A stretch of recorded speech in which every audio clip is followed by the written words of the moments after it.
Good day, my grade 11 students. I am your teacher, Abby, and for today we are going to have another discussion which is related or continuation of our discussion last week. So, the communication process. So, what can you see in our presentation? That's right, a flowchart of communication process. So, last time we have tackled about the one-way communication process, but today we had add up feedback and noise that under the two-way communication process. So we have here the sender encoding, message decoding, receiver, the feedback, and the noise. That's right. So the two common elements in every communication exchange are the sender and the what? Receiver. Correct. They are the two common elements. So the sender initiates the communication, and on the other hand, the receiver is the individual to whom the message is sent. So the sender is he or she is a person who has a need or desire to convey an idea or concept to the other person or to the what? Receiver. Correct. Next slide is the sender encodes or formulates the idea by selecting words, symbols, or gestures with which to compose a message. So there is a formulating or encoding of an idea. So the message is the outcome of the encoding or formulating, which takes the form of verbal, non-verbal, or written language. The message is sent through a medium or channel. What do you know about the medium or channel? Yes, that's right. There are the carrier of the communication.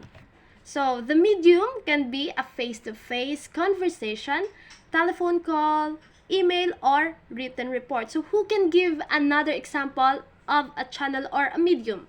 Miss, demonstration. Yes, that's right. The demonstration. What else? Writing a love letter, Miss. A love letter. That's right. Or post on social medias. Those are the mediums or channels. We have the receiver. So the receiver are the one who decodes or interprets or understands the received message into meaningful information.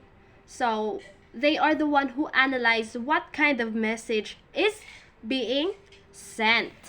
Yes, that's right. So between of the message, in between of the sender and the receiver, there is a noise. So the noise is anything that distorts the message.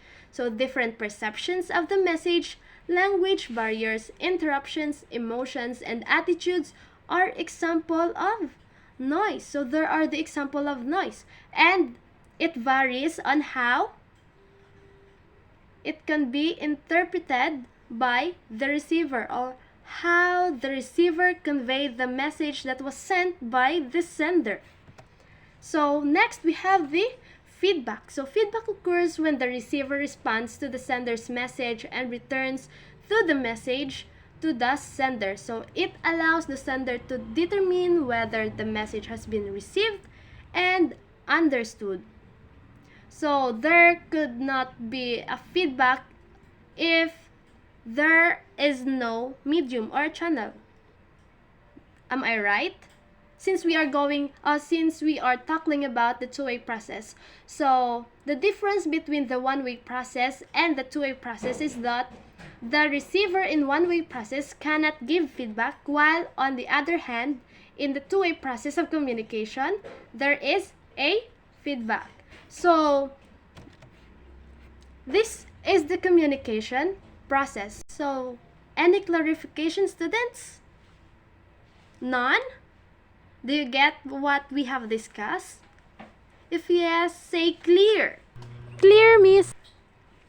So without further ado, let's go to our test or quiz or the assessment. If you are really listening.